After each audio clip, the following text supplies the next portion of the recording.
Want me to hit record on this thing? Yes. From Efrat, we're continuing with the last week we started Drush Aleph, the first Drush in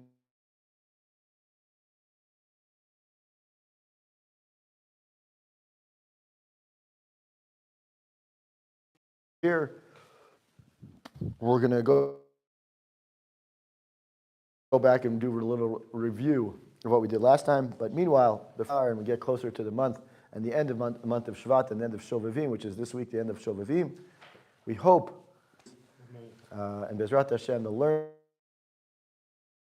that we have in the Torah that we learn, B'zchut the Torah and B'zchut the Zera Shimshon, we hear some good things, and we start seeing good things happen. Bezrat Hashem soon. We started the idea, and it's a well-known thing, Jews in a position of danger, unless the whole idea is the salvation of that from that danger is already in place. What they call in Hebrew, Makdim Refu'ah L'Makah. Hashem he precedes the salvation or the heal, the elixir, if you will, the refu'ah. I guess the elixir to the problem, to the solution. Haman didn't rise to power until certain things happened beforehand, and only those things, once those things happened, could Haman come to power. So what do we know about the story? At least the stuff that we know. Achashverosh has a party. He brings in Esther, right? He brings because Vashti doesn't want. Then there's a send a letter, right? He sends out a letter, and then once Esther comes in and Mordecai, who she is, then Mordecai comes in, and then only after the exterior part of the psukim of the Purim story. So we may say that maybe that might just be the case with a physical thing, meaning, like in the case of this Purim story, the salvation of the Jews came through Esther, a physical thing, a person.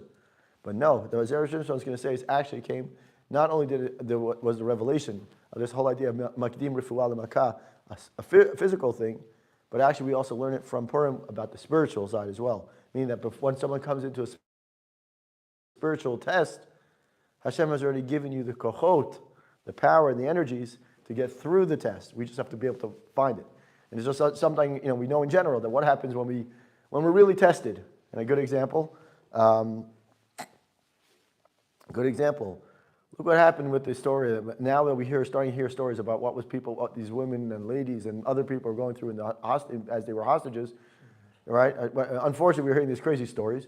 But the story I heard today about what's her name now? No, God forbid. No, the one. The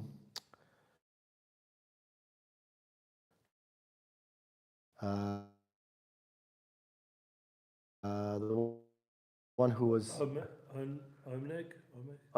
What's her name? The guy, the woman who kept kosher there, was it? The water. Anyways, so she said today that they were in about 3 months into her. She has no answer as to why. Somehow they gave her something and they gave her a siddur. Hamas the rest of the time. Wow. And they asked her, "How did you keep?" Because a couple of weeks ago, she said, "Already, I kept some of the chagim." So she said, "They said, how did you do it?" And they said, because she said, we were able to, whenever they had news or whatever, they kind of put together what, the timelines. They heard the news, the background from when they were people's houses, whatever, in an unfortunate situation. And those situations teach you about who you are. And this is Megilat Esther. We're doing the first one again, because last week we started it, but we're going to go through it again just because last time we didn't really get very far. So it says Megilat Esther, in the beginning, the first chapter of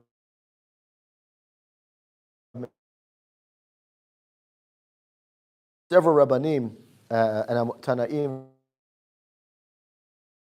and Amoraim go through psukim that in order to introduce the whole idea of Megilat Esther, like the story of Megilat Esther, these Rabbanim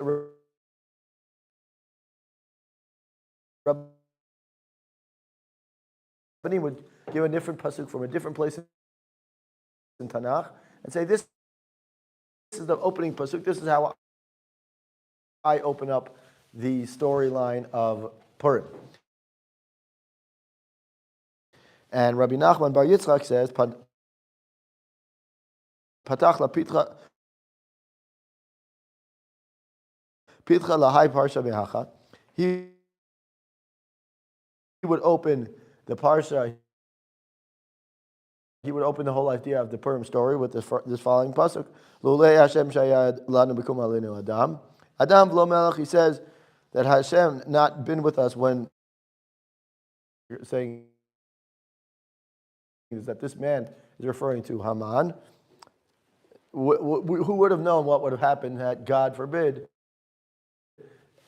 had Hashem not been there for us to a little bit of weaker this about a man. One person, like what's the big deal, right? You could act. So he said, what's the big deal, right? You could act.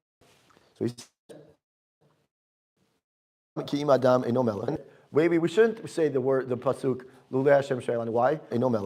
Maybe we shouldn't say the pasuk Lulei Hashem Shailan. Why? But man,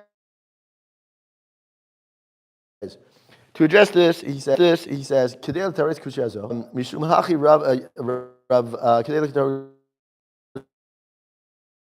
l'taretz kushazo, mishum hachi Rav Nachman Bar Yitzchak hayapotech b'Megilat Esther b'sug zeh, v'haynu shebenes Purim nodal lanu beberur shakadosh baruch hu. We're doing the first one. The first page, we're on page 2 of the Jerusalem. If you have the English one, page 2, I think it is.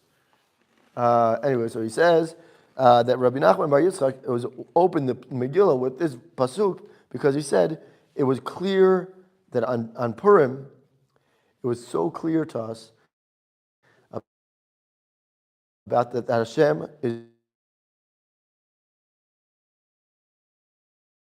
always doing is he sets the remedy in place before the actual, if you will, before something bad happens. So in other words, there's always that the solution to the problem is always there before the problem occurs. We may not always see it, but at least it's there. Anyway, so okay, so now of the wives, even nowadays, in most cultures, you'd still say the man is in charge. With respect to women, of course, but I'm saying like Middle Eastern countries, at the beginning of our kingdom, has no validity. His integrity is shot. Why? He sends out a letter that's forceful, that's strong, that sends out laws. But he sends out a letter saying, hey guys, make sure you're in charge. If you sent me a joke of a letter, right? It's like a king sending you a Hallmark card for, just cause. I want to be nice. It shows that he's not really in charge. Right? And therefore, the second letter that gets sent to him about Haman, the first letter, what happened? The first letter is a joke. So one's not so excited anymore. Now he says, now that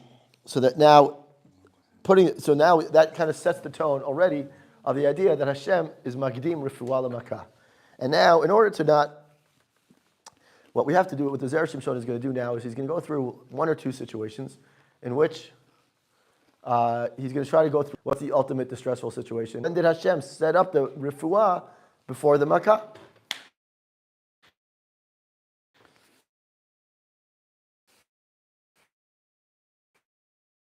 Oh, okay. So he's like, I got it. You did get it. Okay. So he says, quote unquote, obligated to redeem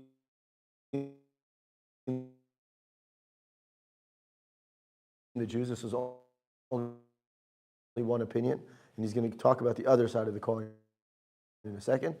According to one opinion, he says that. So Rambam Marot says that Hashem set it up in which that when Yosef was sorted so that the Jew would have kidnapped by a non-Jew, there's no Rambam Marot, I'm not saying it myself.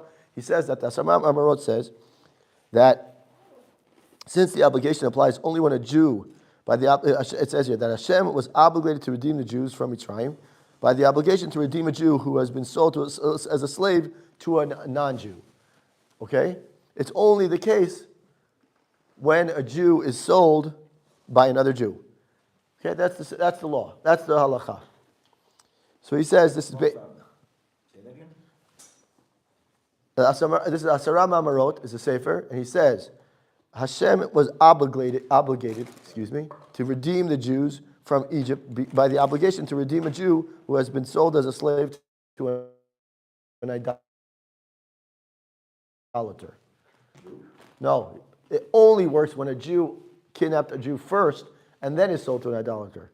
But if a Jew is kidnapped by an idolater first, we do not have an obligation. No, we have an obligation. We do have an obligation. I'm not saying we don't just like let him go, but the obligation is stronger when the Jew is first kidnapped by a Jew. Okay, again, this is one side. I'm not saying this is not always the case.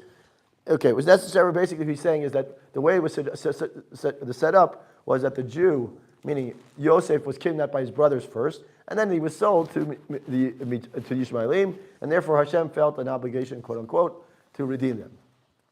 That's the refuah l'makai. Now, he already set up the situation that before Bnei Israel were sent down to Mitzrayim, Yosef was already in place. If we take out the whole, sold, kidnapped, whatever you say, Yosef was sent down to Mitzrayim. Why was he sent down? To be the king, to be in charge.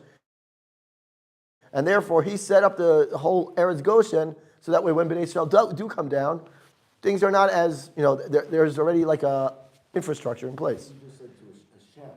Hashem set up the situation. No, I'm saying, Hashem, you're talking about Hashem's obligation, so to speak, to Yes. But there's what applies to God and what applies to us. Again, what I'm saying is that Hashem set up the situation in which the solution to the problem is there before the problem occurs. Okay? So in this case, if we look at it without the whole kidnapping thing, Hashem sent Yosef down to Mitzrayim,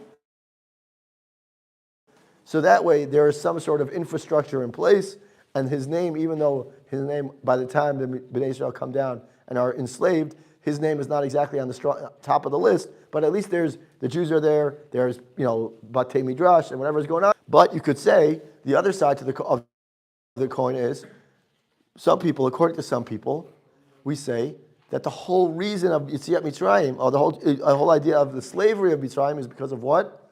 Mechirat Yosef. Meaning that we could look at it from one side, it could say is that it's all nice and good because Hashem set Yosef down, it's all nice and good. But the other side is you could say is maybe we went down Mitzrayim because they sent him down. Meaning, if you look at right, exactly. Okay, that's what he's going to say here too. So exactly. So he says here, we might suggest that maybe the whole idea of the shi'abud of Mitzrayim, that maybe we could say, well, let's look one step behind, right? Well, if you look one step back, like you said, right? We learned very, very good. And what else? What